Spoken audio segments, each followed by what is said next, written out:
I will make it interesting, but, well, not me, but the book will make itself interesting.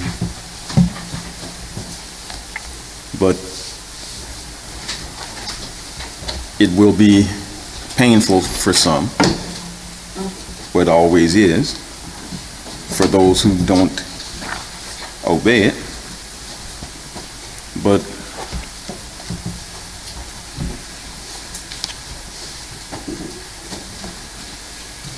the truth is the truth.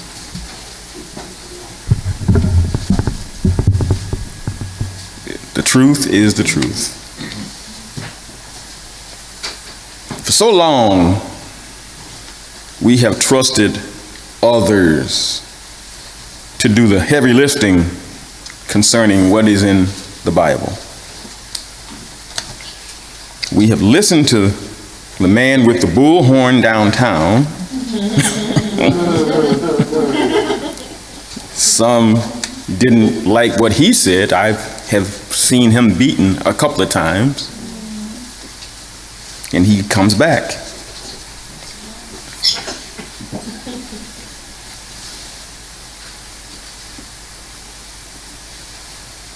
We have listened to religious programs on the radio, religious broadcasts on television, and after all that, the world seems no closer to the truth. And the results are obvious. The news headlines prove it every day. The commercials are all of death, final preparations, and every disease known to man, and some we never heard of. Despite all this viewing and listening to the religious media, few have made radical changes in their lives as a result of the word of Yahweh Elohim. Because most of the beliefs of the book have been interpreted by man. Now, don't get me wrong. Some have radically changed their personal lives. I've seen it.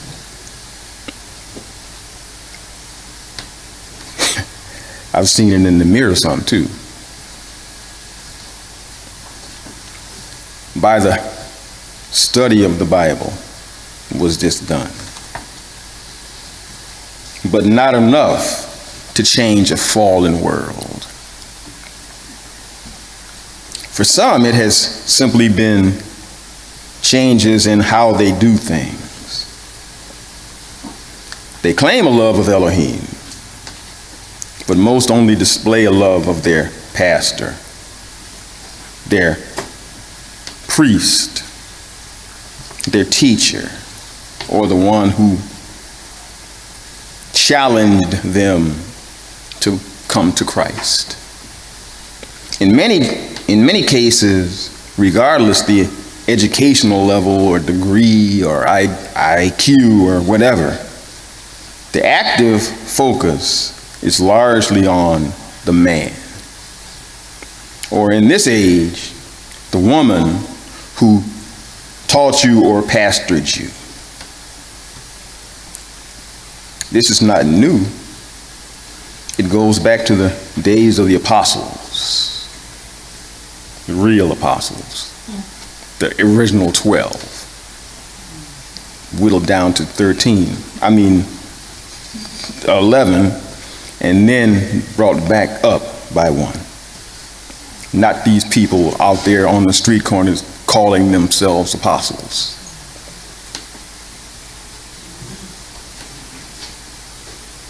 But we find this in 1 Corinthians, the 1st chapter, the 10th verse.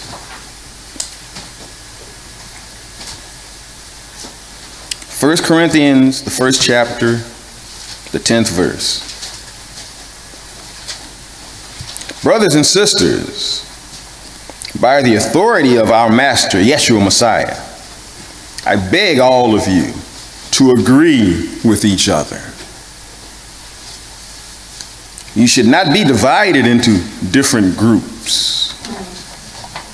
Be completely joined together, again, with the same kind of thinking and the same purpose. Verse 11. My brothers and sisters, some members of Chloe's family told me that there are arguments among you.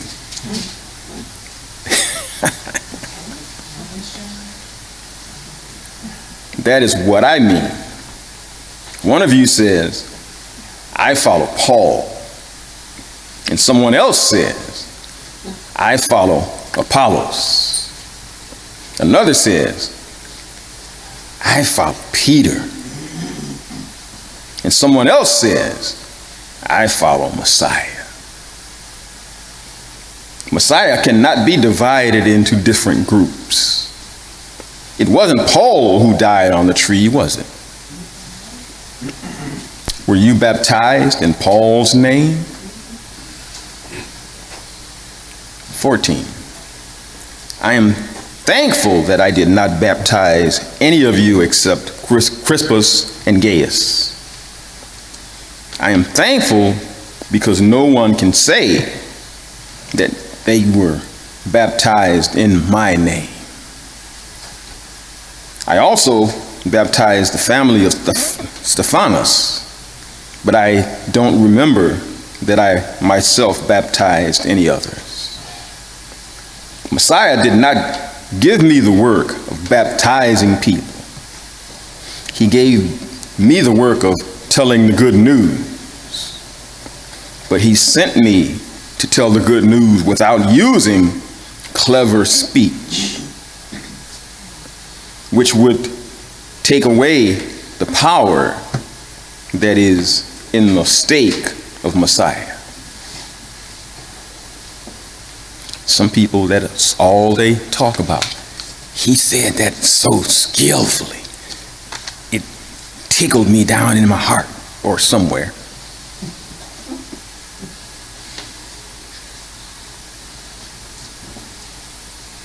That's all they want. Be tickled somewhere. They don't really believe it. A couple of days later, they can't even remember what it was that tickled them in the first place.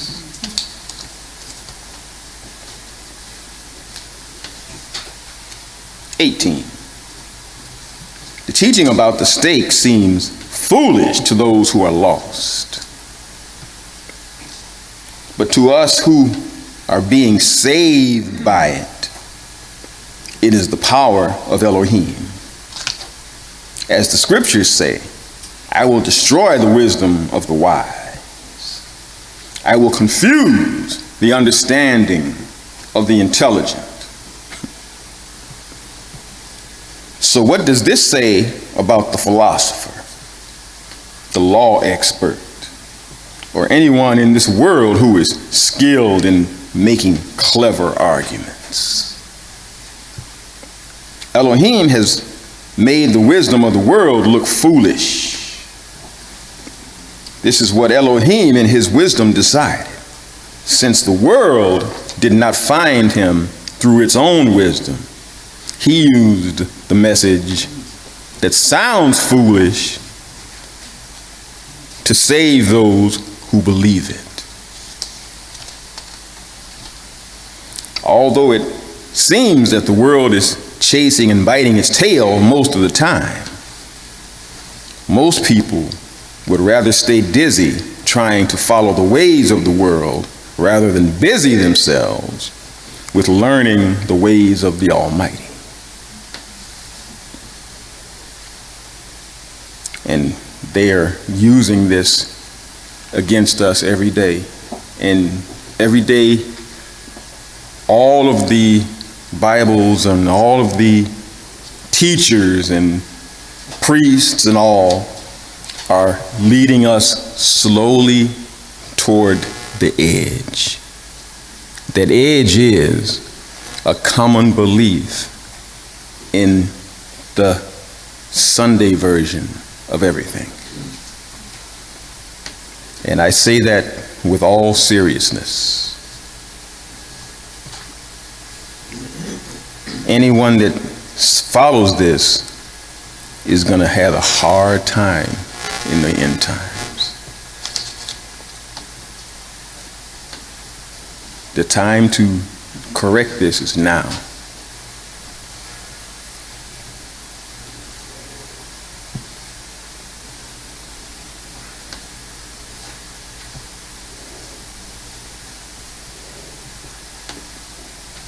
Another of the great problems within faith groups is that there is the same level of competitiveness in the church that we find in the secular world. Personality is chosen over truth. Culture is chosen over faith.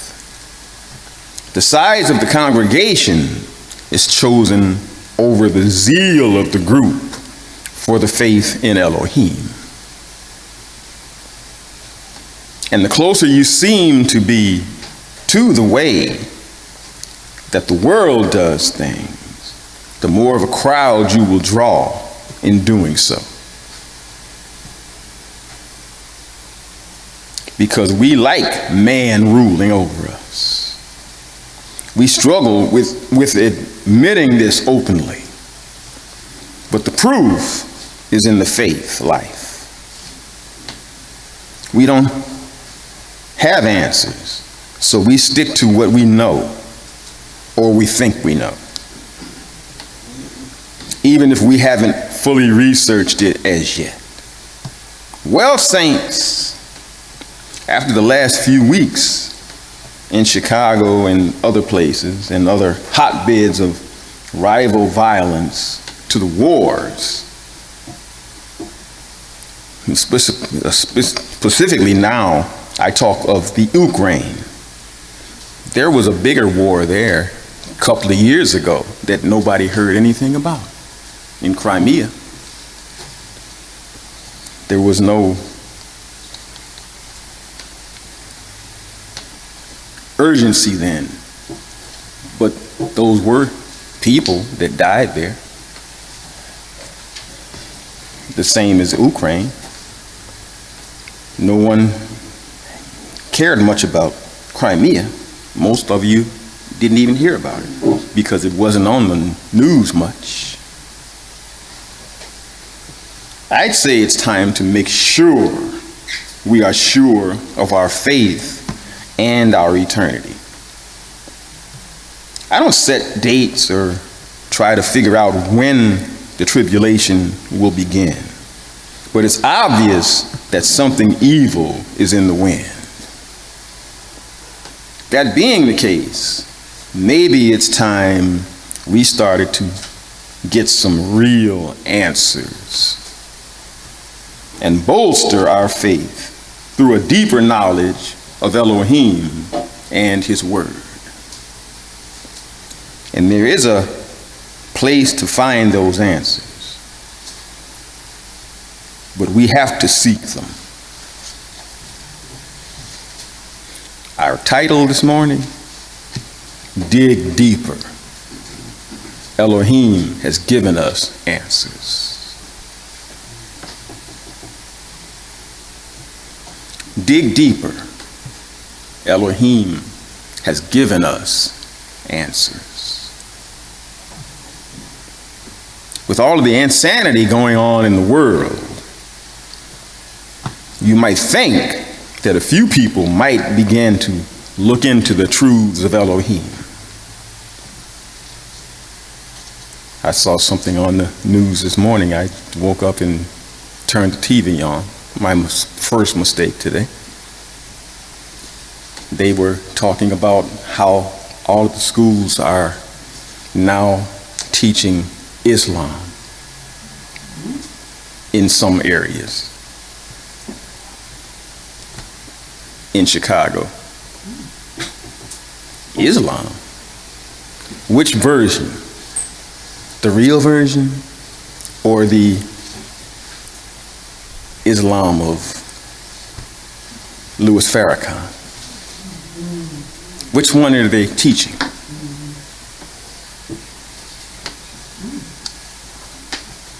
But That made the news. Crimea didn't. And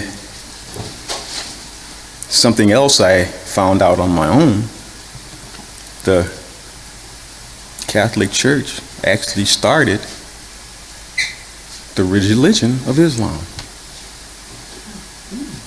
That might be a little hint for you. As you get closer and closer to the edge.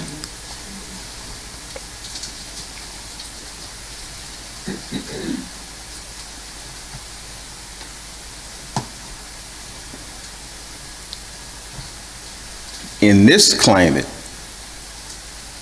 people ask questions,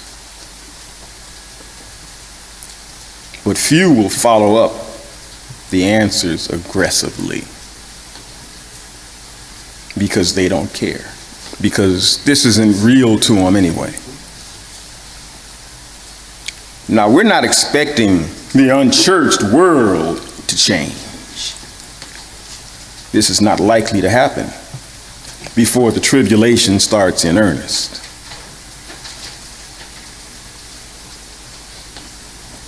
I've got it in here somewhere, but I'll get to that when I get to it. What the rich will do with their money when that state of grace comes to us. It'll be funny when it comes, but it comes to you, it won't be so funny.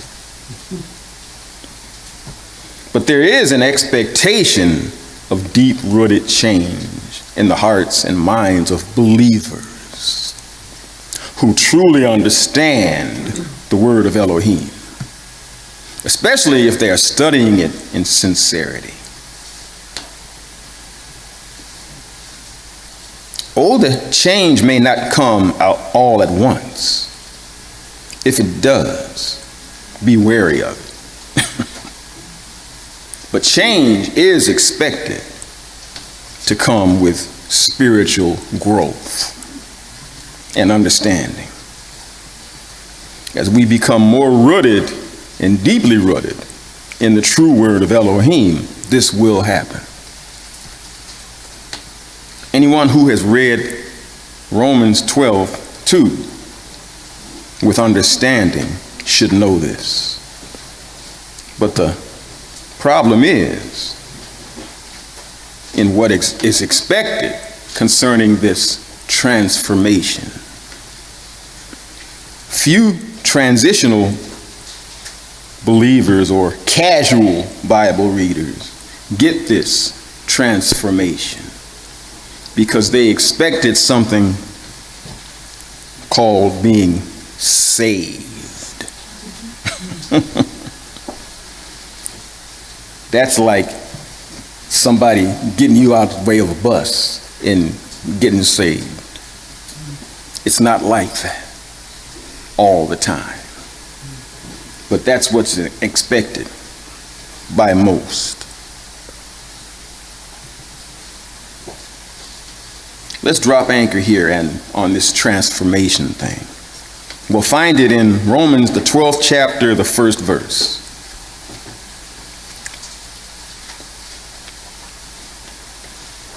I beseech you, therefore, brothers, by the mercies of Elohim, to present your bodies a living sacrifice.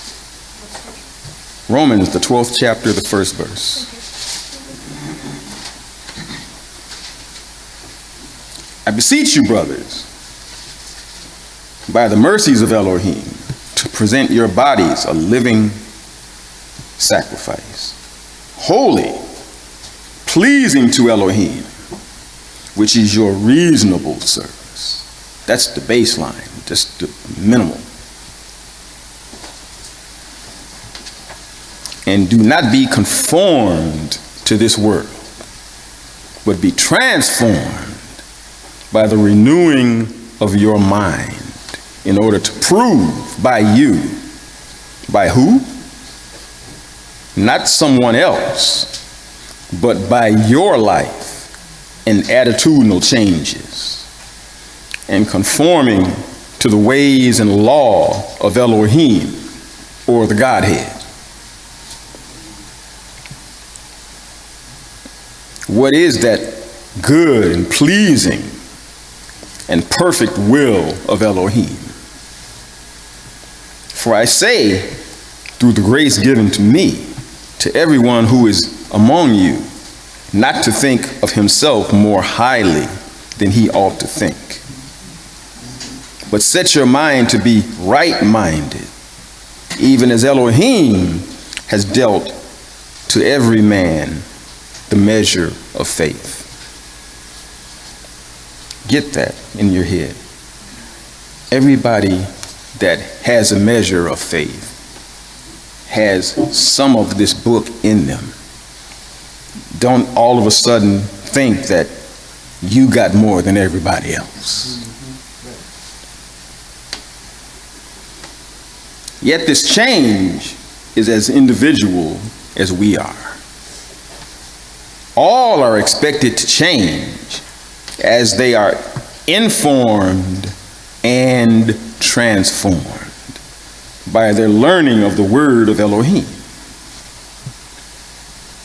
And they change or transform into people whose lives are wholly dedicated to the service of Elohim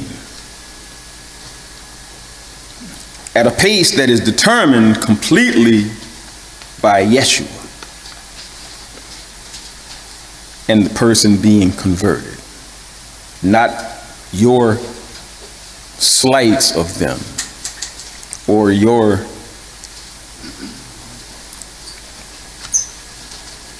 little jabs against them or anything else you can do to push them away from the truth. That's not what you wanted to do anyway, but sometimes that little thing on your shoulder whispers in your ear, do this to so-and-so. That'll discourage them. You don't even know why you did it, but you did.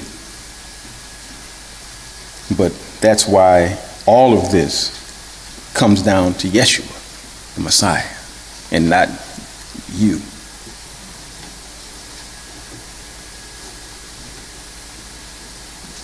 It is foolish to expect all people to be as advanced and perfect as you think you are.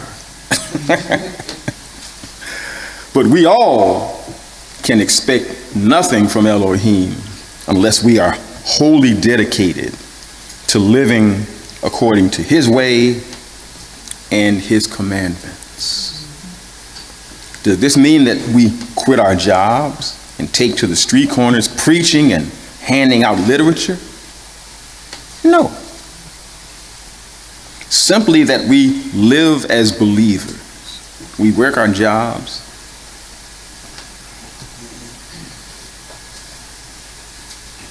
As diligently as we can do. We take off for and properly observe the Sabbath and the holy days.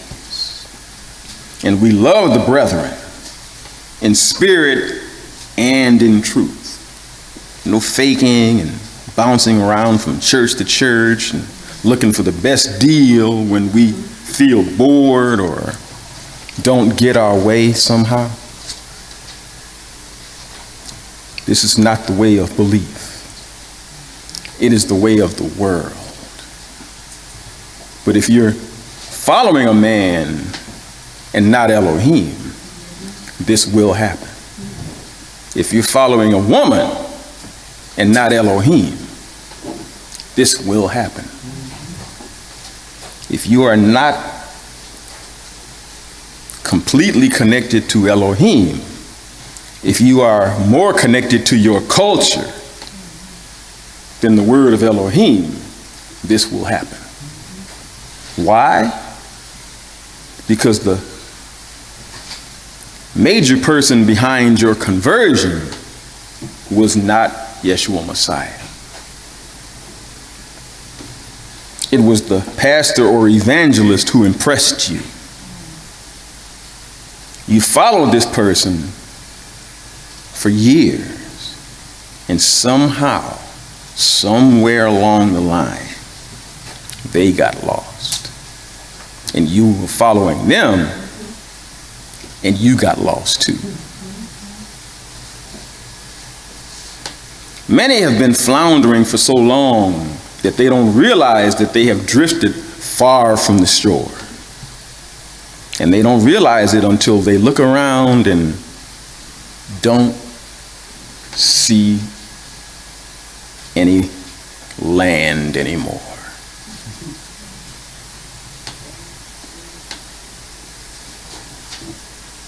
Then they begin to look for an anchor. But despite the denial of some ministers, there is only one way to come to Yahweh Elohim.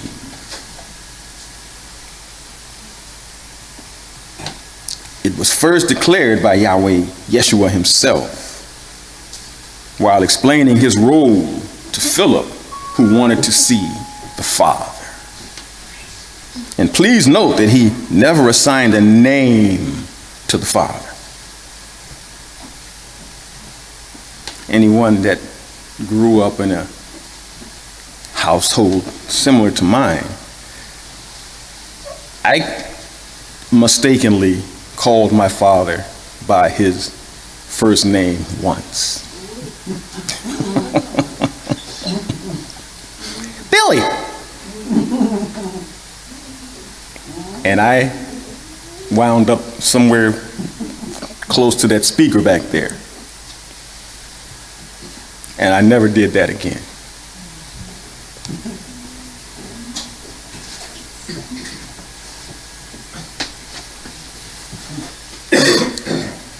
Continuing in John, the 14th chapter, the 6th verse. John, the 14th chapter, the 6th verse. Yeshua said to him, I am the way, the truth, and the life. No one comes to the Father except through me. Say it again. I am the way, the truth, and the life. No one comes to the Father except through me. If you had known me, you would have known my Father also. From now on, you know him and have seen him. Philip said to him, Son, show us the Father, and that will be enough for us. He just told you. This is the kind of blindness that I'm talking about here. He tells you plainly, and you're still asking for what you want. Verse 9, Yeshua said to him, have I been with you such a long time, and do you not know me, Philip? You who have seen me has seen the Father. How do you say, show us the Father? Don't you believe that I am in the Father and the Father in me? The words that I tell you, I speak not from myself, but the Father who lives in me does his works. Believe me that I am in the Father and the Father in me. Or else believe me for the very works' sake. Most certainly I tell you, he who believes in me, the works that I do, he will do also. And he will do greater works than these, because I am going to my Father. This declaration alone should remove all fear and trepidation from believers if we believe it. we in our glorified state will have all of the power and abilities of Yeshua Messiah and the Father. Not the rank. That's where we get mixed up sometimes. We don't have rank, and we'll never have it. That's why a lot of people say that there aren't going to be a lot of gods running around. That's true. That one person only maintains that rank of the Father of all. But we will, after all of the, I think of a lot of bad words to say there, but the stuff that is going on down here on this world that we go through makes us see things differently. Too many cooks spoil the stew. One chief chef runs the kitchen. Everybody else has a role to play in getting the meals out. Same thing with a world that is ever expanding as we sit here.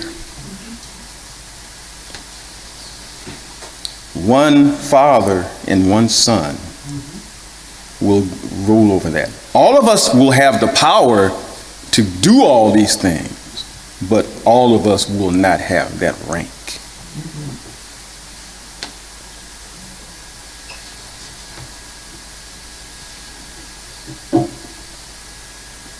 Most in the world and many in the churches believe in only the Father, but secretly don't believe this and poo-poo it secretly, disbelieving the divinity of Yeshua Messiah. And if they don't believe that, they don't believe we're gonna have that power either. That's a bad state to be in. That's a bad state to be in. But it is written here to encourage us when you read it correctly. As in the story of Peter and John being arrested by the Pharisees and Caiaphas for valiantly preaching the resurrection to believers in Judea, even after being threatened.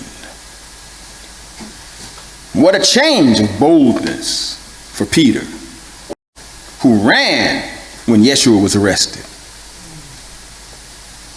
but is now bold after being seen with him arisen.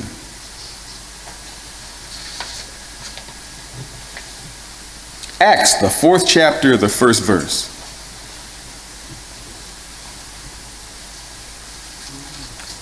Acts, the 4th verse, verse 1.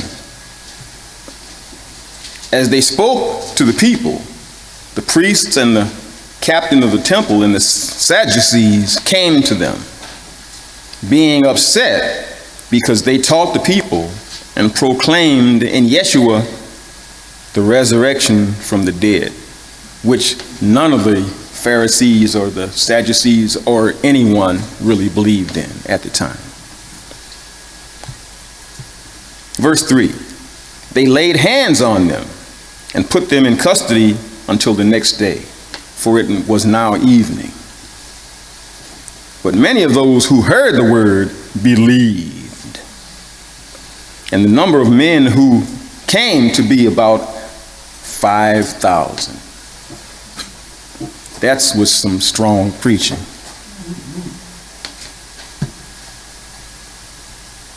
Verse 5. In the morning, their rulers, elders, and scribes were gathered together in Jerusalem. Annas, the high priest, was there, with Caiaphas, John, Alexander, and as many as were relatives of the high priest. More nepotism.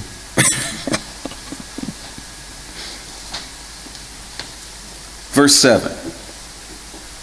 When they had stood Peter and John in the middle of them, they inquired, "By what power or in what name have you done this?" Verse 8. Then Peter, filled with the Holy Spirit, said to them, "You rulers of the people and elders of Israel, if we are examined today concerning a good deed done to a crippled man, by what means this man has been healed, be it known to you all and to all the people of Israel that in the name of Yeshua Messiah of Nazareth, whom you crucified, whom Elohim raised from the dead, in him does this man stand here before you whole. He is the stone which was regarded as worthless by you, the builders." A builder didn't recognize a cornerstone. Not much of a builder was they. Were they? He is the stone which was regarded as worthless by you, the builders, which has become the head of the corner. There is salvation in none other, for neither is there any other name under heaven that is given among men by which we must be saved. Now, when they saw the boldness of Peter and John and had perceived that they were unlearned, what? What's the point here? They had to have something to hold against them to put some people in doubt. Now they saw the boldness of Peter and John and had perceived that they were unlearned and ignorant men. Why? They knew something that they didn't know. They marveled. They recognized that they had been with Yeshua. Seeing the man who was healed standing with him, they could say nothing against it. They were being very clever here. Verse 15. But when they had commanded them to go aside out of the council, they conferred among themselves, saying, "What shall we do to these men? Because indeed a notable miracle has been done through them, as can be as plainly seen by all who dwell in Jerusalem. And we can't deny it. But so that this spreads no further," here it comes, y'all, "no further among the people, let's threaten them." That's the last vestige of common thought in anything. Threaten them or scare them. We all know that by now, after the last 2 years. We know that strategy well. And it come up again and you don't recognize it, it's on you.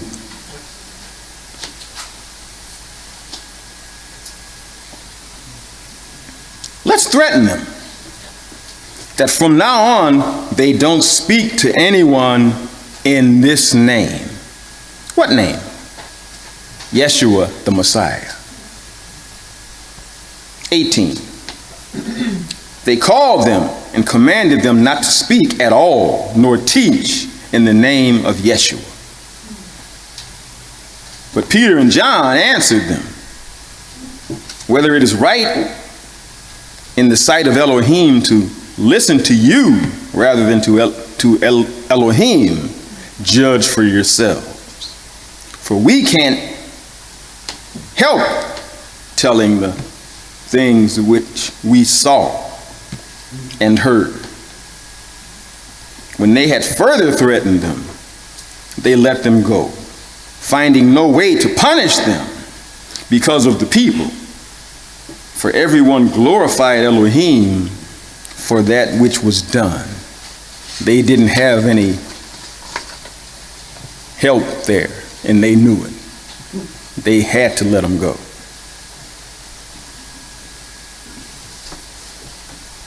But many believers are on autopilot and don't do a lot of study, even with amazing witnesses such as these.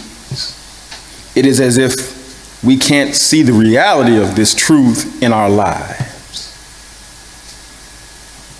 We seek things that are uplifting in a modern sense, when what is actually read somehow is spiritually trivial concerning our salvation to you. It isn't, but somehow it gets that way when other things come in your way. Wealth, self-esteem, and all those things that may make us feel good for a while. But once the troubles of life come that can't be paid off or must be taken to the altar, notice what the rich will be doing with their money when they see Yeshua coming in the clouds. Please notice this. Isaiah, the 2nd chapter, the 19th verse. Many people have read this a lot, but they don't believe it. Isaiah, the 2nd chapter, the 19th verse. Men shall go into the caves of the rocks and into the holes of the earth from before the terror of Yahweh and from the glory of his majesty, when he arises to what? Shake the earth mightily.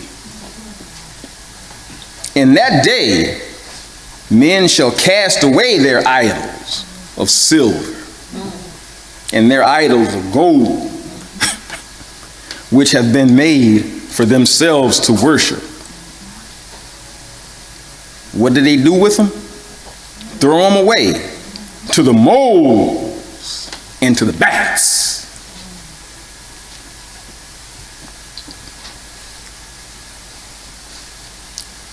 Didn't see that one, huh? We might have seen this one in Ezekiel, the 7th chapter,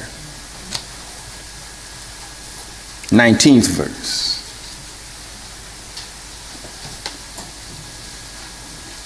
The context is the same, as it is always when you do things contextually. Ezekiel, the 7th chapter, the 19th verse. They will cast their silver into the streets, and their gold will be as an unclean thing. Their silver and their gold won't be able to deliver them in the day of Yahweh's wrath. That points to what time this is exactly. They won't satisfy their souls or fill their bellies, because it has been the stumbling block of their iniquity, the money, the idols, all of that. Their wealth and self-esteem gospel may get you through 6 days a week. but not through the day of the eternal. Many have become disillusioned from how much time has passed and how much evil has transpired on the earth. But who did it all? We did.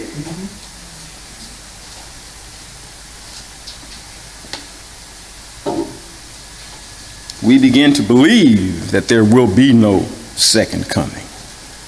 A lot of preachers, 80% by some figures, still don't believe it. 80%.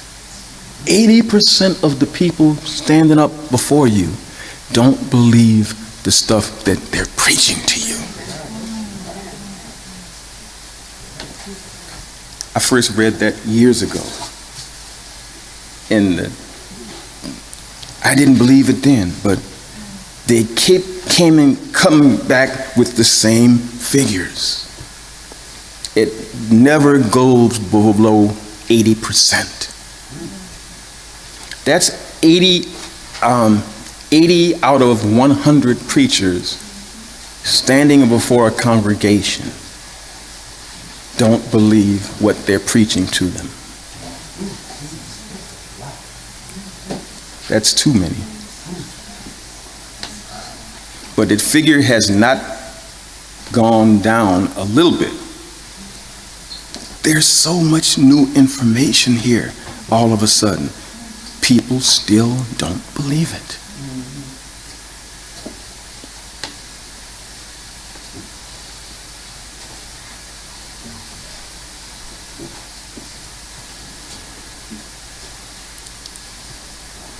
Then perhaps we are on our own.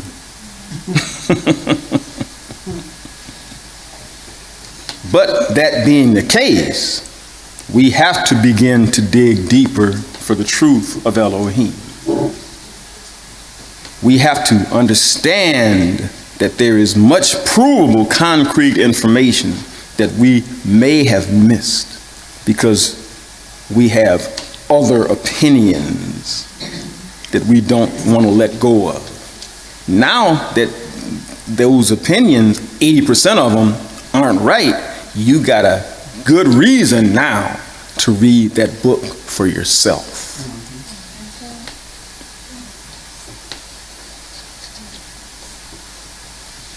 Yet, the Bible will prove itself if you let it.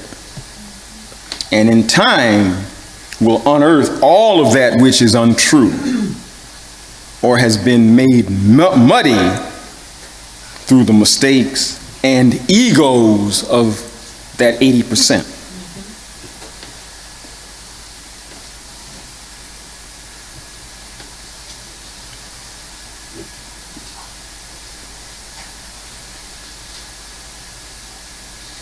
If we dig deeply enough, all of the truth of the word of Elohim will be laid out for us. The more fervently we seek it, the more truthfully he will reveal himself to us all. He said it himself. Well, I got to prove that one. Matthew, the 7th chapter, 7 through 11. There's nothing unusual about that, but 7-11 never closes. The book never closes. 7-11. Matthew, the 7th chapter, the 7th verse. Ask, and it will be given to you. Seek, and you will find. Knock, and it will be opened for you. For everyone who asks receives. He who seeks finds. To him who knocks, it will be opened. And who is there among you who, if his son asks him for bread, will give him a stone? Or if he asks for a fish, who will give him a serpent. If you then, being evil, know how to give good gifts to your children, how much more will your Father who is in heaven give good things to those who ask him?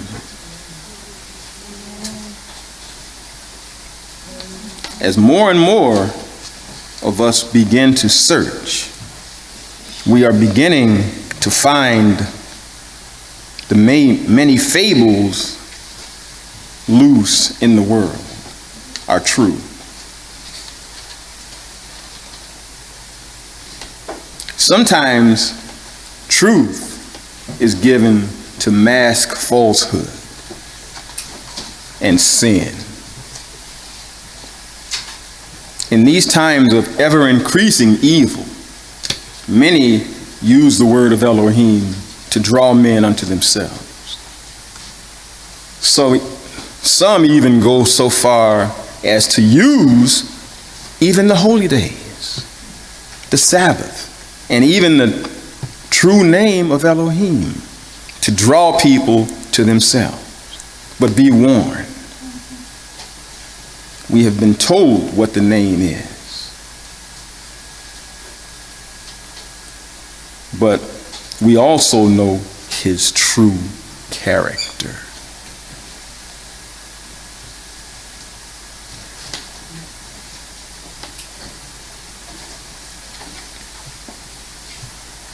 That is the main thing, his true character.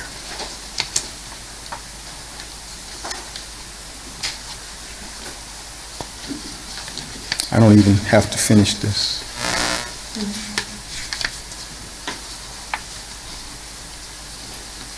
I'll save this for another sermon for another day. Any questions?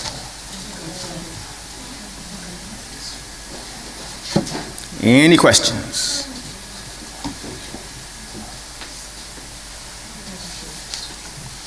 Thurman? Pastor, when you were reading Ezekiel chapter 7, verse 19, I thought of, thank you, David. I thought of Luke chapter 9, verse 25. Let's see, Luke 9:25. For what profit is it to a man if he gains the whole world and himself is destroyed or lost? And it says, in verse 26, for whoever is ashamed of me and my words of him, the Son of Man will be ashamed when he comes in his own glory and in his Father's and of the holy angels. There's no profit to just, seeking out man or puffing yourself up as something you shouldn't and losing your own soul. Despite what you may gain in this life, there's no profit to it if you wind up in the lake of fire and, and others go on to glory with Messiah.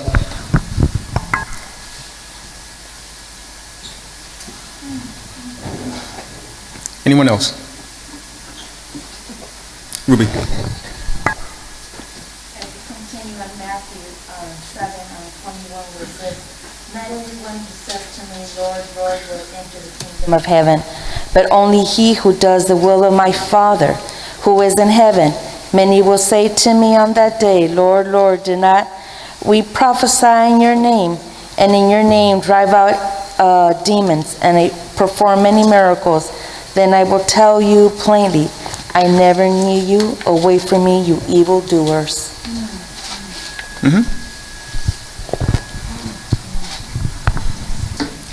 All the information out here now, a lot of it is going against the things that we taught a few years ago. And that turned off some people, but it shouldn't have. I heard somebody last night, I don't even tell you who that was, but Sister Sherry. Sherry. Yes, Pastor, when you were saying it was only 80% of the pastors that stand in front of their congregation and they don't believe what they are preaching, and I went to Luke 7th chapter in 15, and it says, "Beware of false prophets who come to you in sheep's clothing, but inwardly they are ravenous wolves. You will know them by their fruits. Do men gather grapes for thorn bushes or figs from thistles?" That scripture just popped in my head, what you were stating about those that are teaching the word. And I also thought about the congregation that are sitting there under them, believing that and not knowing exactly what they're believing, because the pastor is not even believing what he's teaching in the word. How sad. Thank you, David. Ruby. Go a little further and piggyback on what Sister Sherry said. It's true. A lot of the congregants are afraid of asking questions. Because they figure, well, if the man in front of us is teaching us, so why should we ask him? He must be right. But they're not right. But they don't care to ask the questions, either because they're embarrassed or afraid, or they just don't truly want to know the truth, because they would know that now they know that they were taught wrong. And that is scary. But a lot of churches nowadays, once you ask a question, you're marked. You're marked. And once you're marked, you're of no value to that church anymore. But everybody else that sees your marking, they don't ask any more questions. They sit on their hands because they don't want to be marked as you are. And that was put there because these men don't believe what they're preaching anymore. And they will preach, most of the Sunday preaching you hear is all about money.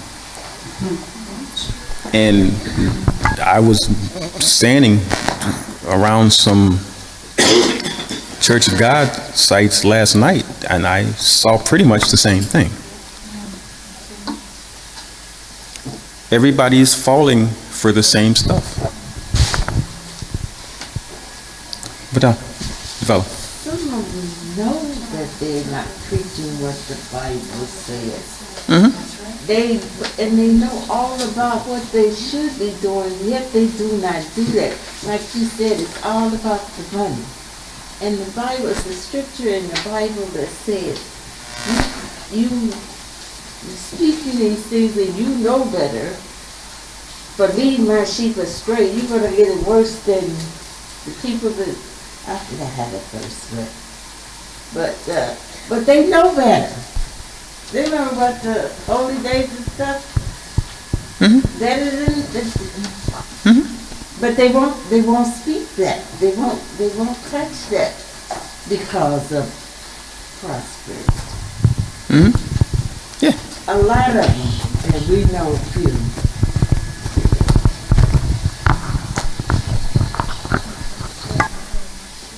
Sarah. You mentioned how we don't have to go out on the street corners with the megaphone to preach the gospel. How should we do that in a more effective way? Interpersonally. You know somebody personally, you will be believed. So like bring it up Yeah. instead of like naturally allowing it to happen? Like if they ask questions, do it then? Or are we supposed to say, hey, I love you, let me...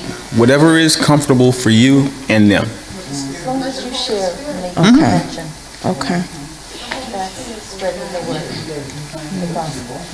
okay. Dwayne. When I go down to my hometown, which is about 90 miles south of here, typical of any small hometown anybody can go to, I see about 9 different churches. They all think they're Christian and they all think they're going straight to heaven when they die. And I drive around and I say, I don't see a Christian church in this whole town. Because that one scripture keeps coming into my mind, how call you me Lord, Lord, and do not the things that I say. I wish they'd put that in modern English. So, why do you keep calling me your Lord when you won't do what I tell you to? Yes. Thank you. Any others?